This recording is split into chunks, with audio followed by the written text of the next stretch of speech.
Assalamualaikum warahmatullahi wabarakatuh. Salam sejahtera bagi kita semua. Berjumpa kembali di channel Guruta, channel pendidikan dan pembelajaran. Siswa sekalian dimanapun kalian berada, semoga kalian sehat-sehat, bahagia, untuk senantiasa dapat mengikuti pembelajaran seperti biasanya, baik itu pembelajaran tatap muka langsung di sekolah maupun pembelajaran secara daring. Namun siswa sekalian, sebelum kita memulai, jangan lupa untuk subscribe, like, dan share, serta komentar di channel pendidikan dan pembelajaran kita ini.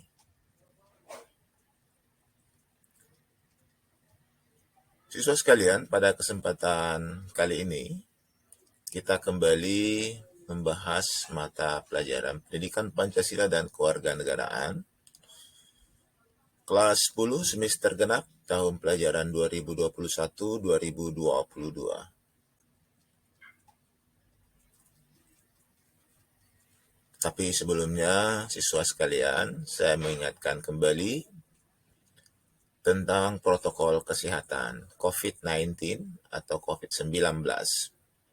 Mari kita sama-sama mencegah penyebaran virus corona. Semoga virus cepat berlalu dan kita bisa kembali melaksanakan kegiatan atau aktivitas seperti biasanya. Makanya saya mengajak untuk senantiasa memakai masker, menjaga jarak kita, dan senantiasa mencuci tangan kita agar bersih dan terhindar dari segala penyakit dan salah satunya virus corona.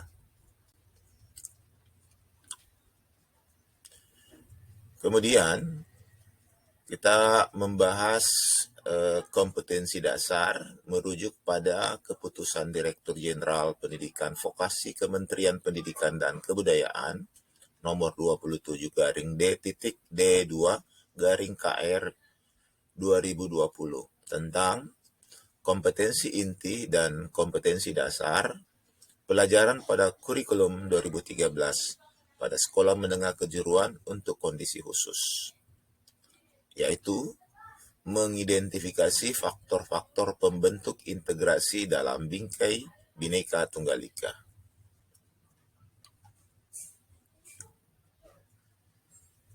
Pokok bahasan pertama pada kompetensi dasar ini yaitu konsep integrasi nasional. Pokok bahasan ini nanti insya Allah akan berkelanjutan pada pokok bahasan berikutnya secara berkesinambungan atau berkelanjutan sesuai dengan isi dari kompetensi dasar yang ada. Yang pertama yang kita bahas, siswa sekalian, yaitu tentang kebinekaan bangsa Indonesia. Sekilas kalau kita berbicara tentang kebinekaan, maka saya rasa siswa sekalian sudah ada pemahaman, ada pengetahuan, karena istilah ini bukan hal yang baru buat kita. Kebinekaan yaitu berasal dari kata bineka. Dalam terjemahan bebas, artinya kurang lebih adalah beraneka, bermacam-macam, atau bukan hal yang tunggal atau jamak. Kemudian, dalam Pancasila, kita juga mengenal semboyan Bhinneka Tunggal Ika. Ia memiliki arti berbeda-beda tetapi satu. Siswa sekalian yang berbahagia dimanapun kalian berada, ketika kita berbicara tentang keberagaman, maka bagi bangsa Indonesia, keberagaman itu adalah merupakan modal dasar dalam membangun bangsa. Namun yang harus kita pahami di sini bahwa keberagaman ini adalah sesuatu hal yang dapat menjadikan juga ancaman buat bangsa dan negara kita kalau tidak dikelola dengan baik. Makanya peran aktif dari seluruh warga negara itu sangat penting sekali. Dari hal yang sangat mendasar saja, dalam hal keberagaman yang perlu diperhatikan adalah menyangkut tentang sikap. Kita harus membangun sikap yang baik, siswa sekalian, yaitu saling menghargai antar golongan, saling mengenali dan mencintai budaya-budaya yang ada di negara kita ini.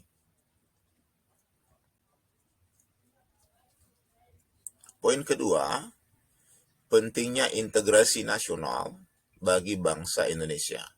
Yang pertama, konsep integrasi nasional. Siswa sekalian, integrasi berasal dari bahasa Inggris. Integrate artinya menyatu padukan, membangun, mempersatukan. Kemudian nasional berasal dari bahasa Inggris nation yang artinya bangsa. Nah, secara politis, arti dari integrasi nasional yaitu penyatuan berbagai kelompok budaya dan sosial dalam kesatuan wilayah nasional yang membentuk identitas nasional. Kemudian dari sudut antropologis, yang dimaksud dengan integrasi nasional, penyesuaian di antara unsur-unsur kebudayaan yang berbeda sehingga mencapai suatu keserasian fungsi dalam kehidupan masyarakat.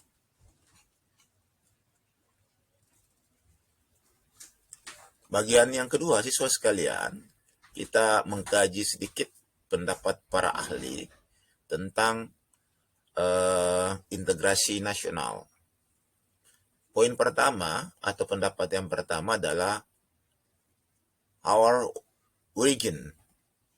Berpendapat bahwa integrasi nasional itu adalah penyatuan bagian yang berbeda-beda dari suatu masyarakat menjadi satu keseluruhan yang lebih utuh, atau memadukan masyarakat-masyarakat kecil yang jumlahnya banyak menjadi satu kesatuan bangsa.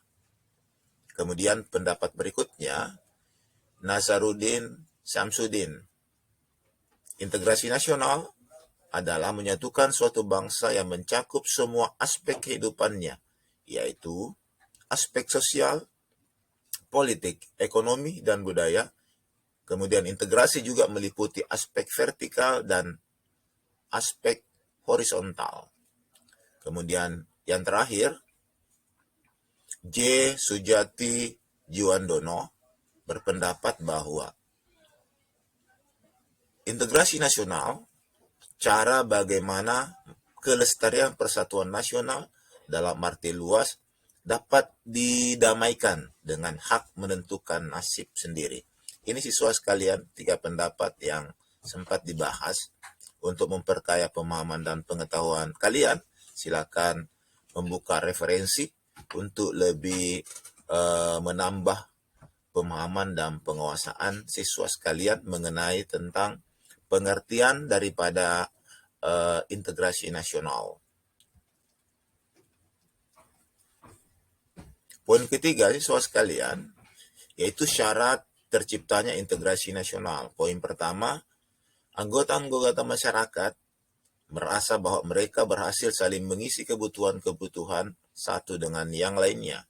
Poin keduanya, terciptanya kesepakatan bersama mengenai norma-norma dan nilai-nilai sosial yang dilestarikan dan dijadikan pedoman. Poin ketiga, norma-norma dan nilai sosial dijadikan aturan baku dalam melangsungkan proses integrasi nasional. Ini poin 1, 2, dan 3 merupakan hal yang menjadi ketentuan atau syarat untuk dapat terciptanya integrasi nasional.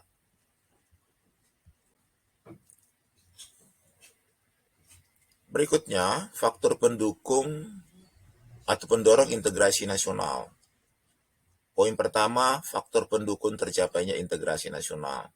Bagian A, adanya rasa senasib dan seperjuangan yang diakibatkan oleh faktor sejarah. Kemudian berikutnya, bagian B, adanya ideologi nasional yang tercermin dalam simbol negara. Contoh kita yaitu Indonesia, Garuda Pancasila, dan semboyan Bhinneka Tunggal Ika. Bagian C, adanya tekad serta keinginan untuk bersatu di kalangan bangsa Indonesia, seperti yang dinyatakan dalam Sumpah Pemuda. Kemudian bagian D, adanya ancaman dari luar yang menyebabkan munculnya semangat nasionalisme di kalangan bangsa Indonesia. Ini sedikit buat kita bangsa Indonesia, bahwa setiap bangsa atau setiap warga negara atau setiap daerah yang ada di Indonesia, siswa sekalian, ini kita sudah sama merasakan yang namanya penjajahan yang kurang lebih 350 tahun. Ya. Nah, ini merupakan rasa senasib. Kemudian kita bersama-sama memperjuangkan untuk mendapatkan yang namanya kemerdekaan. Jadi ini merupakan salah satu bagian sebagai pendorong tercapainya integrasi nasional. Mudah-mudahan integrasi yang sudah ada sekarang ini tetap terjaga dan lestari untuk kita semuanya. Poin kedua, faktor pendukung integrasi nasional. A. Penggunaan bahasa Indonesia. B. Adanya semangat persatuan dan kesatuan bangsa, bahasa, dan tanah air Indonesia. C. Adanya kepribadian dan pandangan hidup kebangsaan yang sama, yaitu Pancasila. D. Adanya jiwa dan semangat gotong royong, solidaritas dan toleransi keagamaan yang kuat. Kemudian E. Adanya rasa senasib sepenanggungan akibat penderitaan penjajahan. Poin ketiga, faktor penghambat integrasi nasional. Mudah-mudahan faktor-faktor penghambat ini siswa sekalian kita bisa lewati, kita bisa hindari, sehingga integrasi nasional tetap bisa terjaga dan berjalan dengan baik. Poin pertama atau A, kurangnya penghargaan terhadap kemajemukan yang bersifat heterogen. Bagian B, kurangnya toleransi antar golongan. Kemudian C, kurangnya kesadaran dari masyarakat Indonesia terhadap ancaman dan gangguan dari luar. Kemudian bagian D, adanya ketidakpuasan terhadap ketimpangan dan ketidakmerataan hasil-hasil pembangunan. Nah, siswa sekalian, hal-hal yang mendasar yang mesti kita hindari sebagai warga negara adalah hal yang termuat di dalam faktor-faktor penghambat integrasi nasional. Untuk kebersamaan dan jalannya kegiatan pemerintahan dan pembangunan di negara kita, maka kita sebagai bangsa Indonesia harus senantiasa berupaya supaya saling menghargai terhadap kemajemukan, karena memang bangsa Indonesia adalah bangsa yang majemuk, bangsa yang beraneka ragam, sehingga kita perlu menghargai perbedaan-perbedaan tersebut. Kemudian kita mesti membangun sebuah toleransi antar golongan sehingga semua berjalan dengan baik. Dan paling tidak kita bisa menumbuhkan kesadaran sebagai masyarakat untuk menghadapi ancaman dari luar tentunya.